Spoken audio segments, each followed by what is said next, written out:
Yo, what's up? My name is Mike. Want to welcome y'all to the Parker Daniels Show. Tune in, check out my video. What's up, y'all? Welcome to the Parker Daniels Show. For those who don't know who I am, my name is Anthony Parker from Baton Rouge, Louisiana. Today we have a guest who I want to thank him for being patient with me and what have you. And unlike all the other stories, his story sort of have a twist to it. And I want you to stay tuned so that you can check it out. But before I do that, I want to say big up to my subscribers. Continue to hit the like button, share, follow, comment. I mean, really, this is not tongue-in-cheek. Please do that because it's going to make everything go smoother. It's going to make us create a platform that's going to be one of its kind. Also, send a shout out to my co-host, Kim Dane. So, got that out of the way. And, congratulations to my LSU Tigers. They beat Central Florida in the Fiesta Bowl. I'm not really happy about it, but it is what it is. So, since I got all that out of the way, I'm going to bring on my man all the way from Florida, right? Rochester, okay. I stand corrected. The situation happened in Florida, don't know about it. But anyway, we're going to bring him on and he's going to tell us everything that we need to know about himself and what transpired. He's totally blind and whatnot. So without giving away too much of the story, which one I'm going to call you? Mike, you have the flow. Yeah, that's cool. You got the flow, baby. Handle your business. All right, man. That's it. So, that's what it is, man. You know, I'm Mike, 41 years old. I just moved back to Rochester, New York, from Florida, and Florida kind of took me by surprise a little bit. I lost my sight in a motorcycle accident in Florida, and I've been kind of bitter over that for a while now. Okay. And okay, I'm gonna stop you right there. Before you give him that information, tell him what were you doing prior to that. You know, what was your life like before that happened? Because it's a great build up to it. No doubt. So in my previous before I went blind, you know, I was a telecommunications specialist. I did cell phone tower work all over the United States. Been to 35 out of the 50 states, and I'm proud to say it was a happy job, man. You know, made good money, $100,000 plus a year, and you know, it just my life was coming together, you know. Okay, now. Before you had become blind, at any point did you ever see any individuals who were totally blind walking around and you thought maybe dang, I mean, I don't know how they do certain situations and what have you. I mean, I would hate to be in their shoes. Did you ever run into any situation like that? I actually met a lady. I met a lady from Florida, and you know, she was an older lady, I think she's 63 or so. And she used to get around every day, man. I used to pass her on my way to work. And I was just to say, damn, you know, that lady out here every morning. That's what's up, you know. She still got a life. She's still enjoying herself. But I never thought I would be in them shoes, you know. Okay. Well, you never thought you'd be in those shoes. Okay, that's a nice transition to what we're about to talk about now. How did you get into those shoes? Well, I was babysitting a little man, and my fiance, she was in Atlanta at a conference, and I went to get some oil because me and him was gonna change the oil on the motorcycle, you know. Mm-hmm. Sunday night, you know, 7 o'clock, no traffic really, still light outside, you know, middle of August, and this lady just blatantly pulled in front of me, man, and yeah, that's the last thing I remember for 41 days. So you were in a coma for 41 days? Sure enough, man. Wow. So yeah, so I went from being sighted, you know what I'm saying, to waking up with basically nothing. I mean, I had a little bit of light perception when I woke up, but that was it. After that, 3 days, nothing. And were you able to make, once you had awakened from your coma, at any point did you feel anything like, I mean, what's wrong, or I can't see, or I mean, what was your train of thought at that point in time? Yeah, man, you know, my fiance came to see me, you know, and she said she was there, you know, and like I was looking not at her, obviously, you know. Mm-hmm. And so I mean, yeah, it was kind of devastating. I mean, I knew I couldn't see. They kept telling me, you know, your sight probably will come back, you know, when the swelling go down. You know? It's just because the swelling right now, you know, we think your sight, we pretty sure your sight gonna come back. And of course you was believing that. Right. Mm-hmm. So I felt that for like, you know, 3-4 weeks. You know, they kept telling me that. But after about the 3rd week, man, I was like, yeah, nah, I ain't feeling it, you know. Dang. So take us back to the motorcycle accident. What was the lady? And I just want to know, in question of some of the people know, was she charged with the accident, or who was at fault? All right, so you know, the lady was making a left-hand turn across traffic. You know, 3 lanes of traffic, 50 miles an hour zone. Okay, so for one, she got ticketed. She got ticketed for failure to yield, and I believe improper left-hand turn. So she was at fault. And yeah, she was at fault. I didn't get no tickets, no speeding, no nothing. I didn't get no tickets out of the deal. And you know, I had 3 witnesses that said, you know, this lady blatantly just pulled into my path, you know, and we all had green lights. Like, I was in the right, man. Right. I wasn't in the wrong at all. You know, I wasn't messing around. I wasn't speeding. Mm-hmm. I was just, you know, going to get my oil, you know. Right. On a Sunday, no less. But that's what transpired, you know, and unfortunately, 2 months later, when we went to court, all the tickets got dropped. That was kind of like a kick in the face, you know. I can imagine. And she was not charged with anything? Not charged with not a drop. Okay, hold that thought right there. So, moving back to the fact that you were in the hospital and you woke up out of your coma, and the doctors had told you that within a certain period of time that you were going to see, and that never did happen. Now, couple that with the fact, you know, with the fact that this lady had gotten off and the tickets were dropped. How was your emotions at that time? How did you feel? You know, to be honest with you, in the hospital, man, it was like, I mean, I kind of learned, I kind of accepted it. When they told me that shit, you know, I kind of accepted it. It was just like, you know, this is what it's going to be. You know, there ain't no sense of trying to fight this, because it's going to be a battle you're not going to win. And so, yeah, you know, I was bitter. I was bitter at the lady, you know.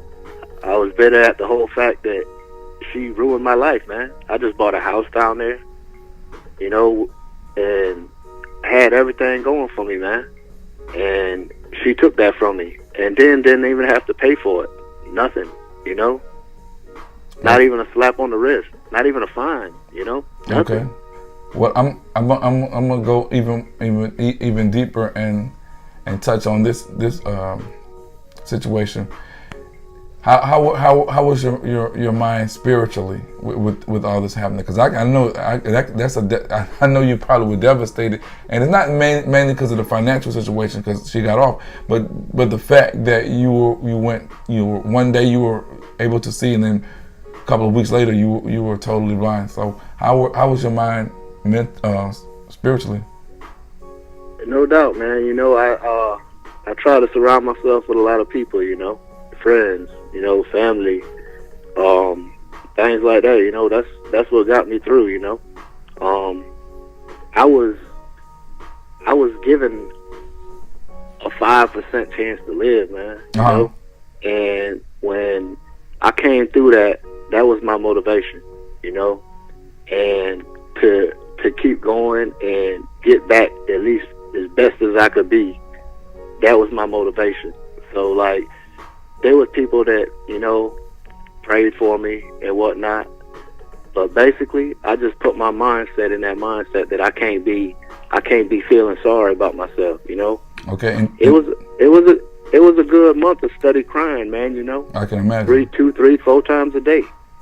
But after that month, man, you can't do that no more, man. You know. So when you said people prayed for you, did you actually pray for yourself? And that's why I was asking about the spiritual. Where were you at spiritually? Yeah, you know, I did reach out a little bit. But you know, I've never been a real spiritual person. But like I say, I was kind of mad. I was kind of mad because, you know, people were telling me they praying for me. But at the same time, I was like, you know, why God did this to me? You know? Why he put me in this situation? Or why didn't he just take my life? You know what I'm saying? Why he left me on the earth like this? And let me stop you right there. When you were thinking those particular thoughts, what was the end result in terms of your final acceptance, in terms of, you know, while you were questioning God? What did you finally say? Well, was there a resolution in your mind, or you still feel that way now? Well, I mean, it was a couple different things. Tell us. My little guy, he lost his father, and he lost his uncle in Daytona. His uncle got shot in Daytona 6 days after my accident. So, like, he got hit with a lot, man. And I say, you know, God had to have just felt that he couldn't take another person from his life, you know what I'm saying? Right. Because he was only 12 years old, man, you know? Right. Now, tell us at this point in time, like right now, how do you feel in terms of, you know, by this actually happening? Have you come to a resolution and accepted everything, or you still have your moments and whatnot? And I you know, I want you to be honest, and you know. Right. Yeah, I mean, you know, every day is a struggle. You know what I'm saying? And yeah, you know, there's days I wake up and every day it's something. It reminds me of it, and you know, it'll get me bitter for a minute. For example, give us an example, you know, just something small is, I want to get up and cook breakfast real quick, you know what I'm saying? Right. But yet it takes me 35, 40 minutes, you know, to get everything done, cleaned up. So it's just, you know, the time thing, you know? It's like, you know, this is what I get. This is what I get for trying to do right, you know? And be in society doing the right thing, you know what I'm saying? And it reminds me every day, man, you know? I can't just jump in a car and drive to the stove. So now do you have a different outlook in terms of how individuals who are totally blind get around? And as you think about the lady who you had previously had seen, do you have a different outlook in terms of how blind people maneuver and do their day-to-day routine? Oh yeah, for sure. You know, I went to the Independent Living Center in Daytona, and I got some, you know, killer mobility skills and stuff there, man. I mean, 6 months after I was out the hospital, I was riding buses, you know, and that's just me, man. I'm on that motivation tip. Like I say, I'm not gonna sit around, wait around for somebody to come get me. If I can get there, I'm getting there. I'll figure out how to do the rest later, you know what I mean? And how are your skills as far as, you know, reading and computer skills and things of that nature? You read Braille? I read grade 1 Braille. I ain't been into none of the contracted Braille. Right. But yeah, I read grade 1, and you know, I got a computer which got JAWS on it, you know, and I still do all my Excel, my spreadsheet, you know. I'm doing all that from home. So okay, I'm trying to get into something, you know. Doing that, you know. It seems like you're functioning pretty well as far as, you know, as far as everything else. It seems like it has fallen together. So you know, you come to a conclusion and you had to accept it and move on, and that's the mark of a strong individual. And I like that, and that's what this show is all about, the positivity. And I'm glad you were able to at least show us that you are human, and this did affect you in the way that it did. But I'd like to ask you about your working situation. Do you work, or what do you do now? Right now, I'm pursuing the BBE class in Rochester now, so I can do a little bit of vending. Might open me a little snack bar, you know. Anything that I can do right now, you know. I'm trying to pull some contracts in to do online from home.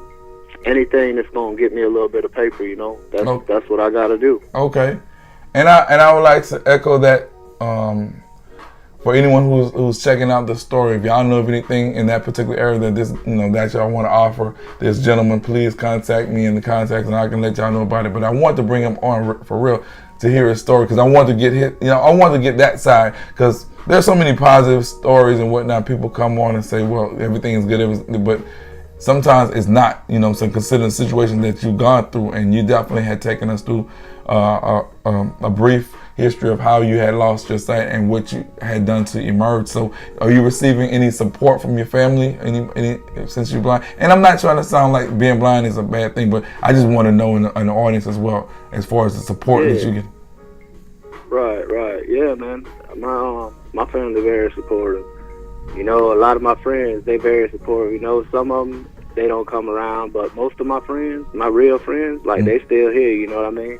And that seems to be not trying to cut you off, that seems to be the tune for most situations, because I've talked with a lot of people.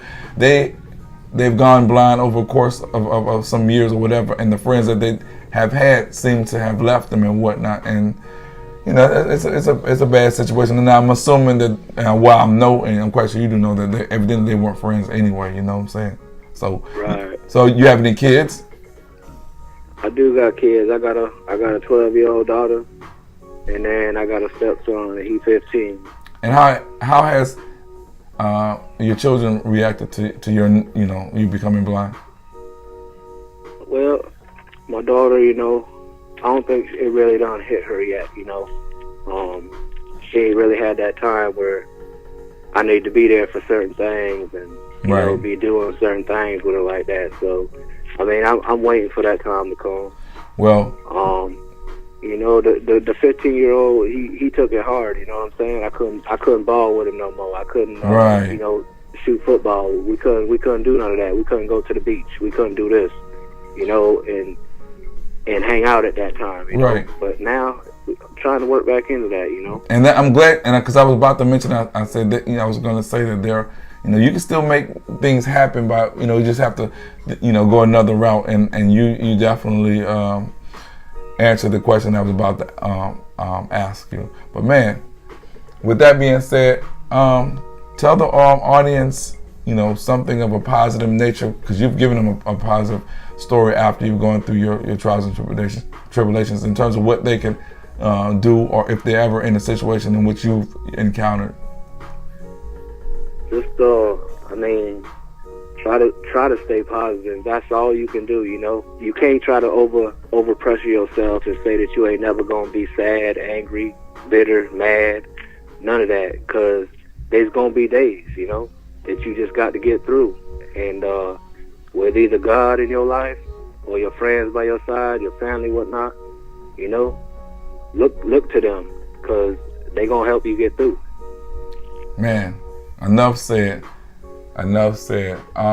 See, that's why I want y'all to tune in, subscribe, because if y'all don't hit the notification bell, if y'all don't subscribe, y'all gonna miss stories like this, man. Mike, I want to definitely thank you for coming on the show and reaching out to me, and we, even though it took us a little time, we finally got together, and I for one wanted the audience to hear your story, and thank you for blessing us with the story, man, for real.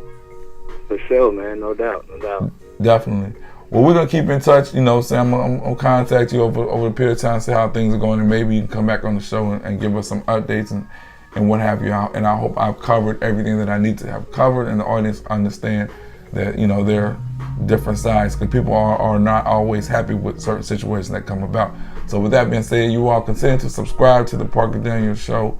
Hold us down, hold me down, hold my co-host down, and we're gonna definitely bring you more shows that's gonna, basically be in more of a reality form, and let everybody know that we are human. So with that being said, I'm out. Thanks for tuning in to the Parker Daniels Show.